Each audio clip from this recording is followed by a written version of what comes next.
before we get into this week's episode of the Organic Mindset Podcast, I wanted to take a quick second to make a huge announcement. My very own self-published adult coloring book is now available for purchase on Amazon.com. I repeat, my very own self-published adult coloring book is available for purchase right now on Amazon.com. And here you could kind of, see, of course, this is, my copy or whatever, so y'all can't have that. But this is my copy. And the book is, like I say, very high quality. It's a 60-page coloring book. And it has pretty much, 60 mandala style patterns. So it's a very interesting book. I do like the book personally. I feel like the pages are high quality. You can kind of tell the pages are thicker. They have like no bleed. So you don't have to worry about, kind of coloring or whatever you choose to do pretty much. And it bleeding through the next page. So like I say, I definitely recommend the book. And for the book, my link can actually be found in the description below. And once you click the link or whatever, it'll take you to Amazon.com where you can view my author's page once you click my name, and it'll kind of give you a brief description. In addition, I also have a author's website, which is ArthurJustinWilliams.com. Once again, it is ArthurJustinWilliams.com, and that'll be in the description below. So you could kind of go click that and just see a little additional information about myself and kind of, how the book came about, things of that nature. And I also have the podcast linked and listed in there. So, yeah, man, definitely go check it out. And the book is available to order with Prime. So I know it's not 1 day anymore or whatever, 1 day shipping. But I think it's like maybe 3-4 days or whatever. So, yeah, man. Definitely go check the book out. Like I said, it is on Amazon.com. The link will be below in the description. So, yeah, man, go give it a rating. If you purchase the book or whatever, I greatly appreciate it in advance. Like I say, leave a book review, leave a comment, because I definitely, want to hear what y'all have to say.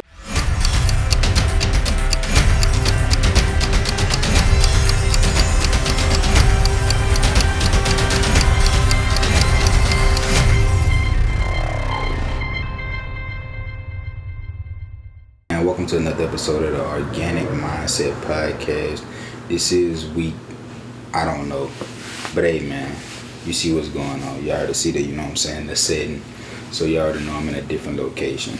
I said I was not going to do 2 back-to-back episodes with myself, but hey, y'all don't mess with me, man. Y'all don't really want to be on here. No, I'm just playing. But man, we're gonna get right into it, man. So my first thing I kind of thought about was, what is the true definition of living below your means? Like, I know it's a definable thing, but looking at like all the looking at the multiple aspects that kind of go into it, I feel like it's like I'm always curious. Is there something like that we think about? We just think about it being associated with a car or something like that, Because I always think about, me personally, I always think about, every aspect of it as far as, I guess the major things I could possibly cut out, So like I said, of course, first is living, because I feel like it's so easy to kind of like live. And when I say live, I mean physically, have a house, apartment or whatever, and live above your stuff compared to, taking another route and kind of having that, delayed gratification process going on. As far as a car, that's almost so easy to factor in, and it's crazy because I asked the question because of me noticing like all these these different methods and stuff kind of coming up with ways to kind of calculate if you can really afford things. So I'm like, okay, with these different factors and stuff kind of coming into play, is it really possible for someone to live below their means in all aspects, because people will give you like different little tips as well. And like I said, that's literally for everything. Like, I don't know, it's almost like a back and forth, because I feel like it depends on the type of person. Because if I say live below your means, this, that, and the other, you can already say, okay, if I go to Starbucks every day, let me cut back, let me go invest in a Keurig. I'm going to start, this, that, and the other. I'm going to start, making coffee at home. If I go to the gym, let me stop going to the gym. Let me just go buy some equipment at home, and I'm finna, do that or whatever. And I don't know if that's, like kind of like living below your means or a conflict of, I guess you would say the word is not even the word, the phrase is just kind of like cutting back on spending as much. So I guess, you know what I'm saying, I don't know, but that's just something I had kind of thought about. And like I said, I've been thinking about it just because I have, like I said, literally been saying all these different little formulas and stuff like that, ways to figure out, you know what I'm saying, that you could really so-called quote unquote afford something. So I'm like, okay, you know, let me just bring that as a topic, you know, I was kind of curious about, because I feel like me personally, you know, it has been times where I kind of, you know, spent XYZ amount of money, this, that, and the other, but I had also seen this other post relating to money, and it was like, in order to waste $10,000 a day, I think all you gotta spend is like $27.10 or something like that a day out the year. And I look at it like, man, that's crazy, you know. It's really so easy. I don't feel like the average person really spend $27 a day. Well, some people do for sure, but it's like literally $27, you know what I'm saying? You got 7 days in a week, so you might go get you know what I'm saying? You and somebody else, or you, the way I think about it is possibly the way that I spend money. So the way I would think about that is, okay, gas for the week. That's, you know what I'm saying, I probably done spent $80, and I guess gas is the more kind of like recent thing because of course gas went up or whatever, but you know, don't be a fool out there, you know, save your money where you can and use them apps, link in the bio, use them apps now. But yeah, like most of the time I don't even really kind of like look at it, but I do to a certain extent, especially if I see where it's like 20 cents high up the road. I'm like, hold on, son, let me go half a mile up the road, you know what I'm saying, go get this other gas that's cheaper. So yeah, that, you know what I'm saying, that kind of something I kind of be mindful of. But I just think about that, like I say, gas, and probably going to go eat out two times of the week.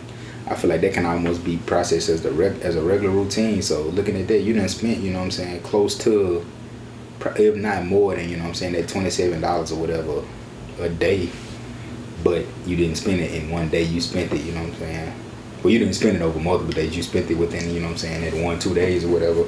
Just kind of like buying them different little miscellaneous things. So I figure out, you know, kind of like being in the house is the best way to save money. Not saying you can't go out and, you know, still do night, like, fun stuff too that's, you know, either cheap or free, because, you know, I like to, you know what I'm saying, I like to go outside, just look at, you know, go sightseeing and stuff like that.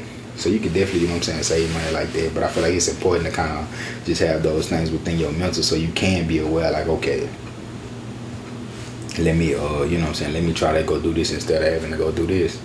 The next thing I wanted to talk about was my views on pretty much, you know what I'm saying, kind of being around people, as well as, you know what I'm saying, being alone when it comes to productivity. So not really on the aspect of, you know what I'm saying, trying to find myself or nothing like that, because obviously we talked about that on another episode, just talking about how a lot of people kind of have a hard time like being independent. It's like they need somebody so they could, like, they can't go, you know what I'm saying, they can't go eat by themselves, just, you know what I'm saying, different little stuff. They can't go on no trip by themselves because they need that person.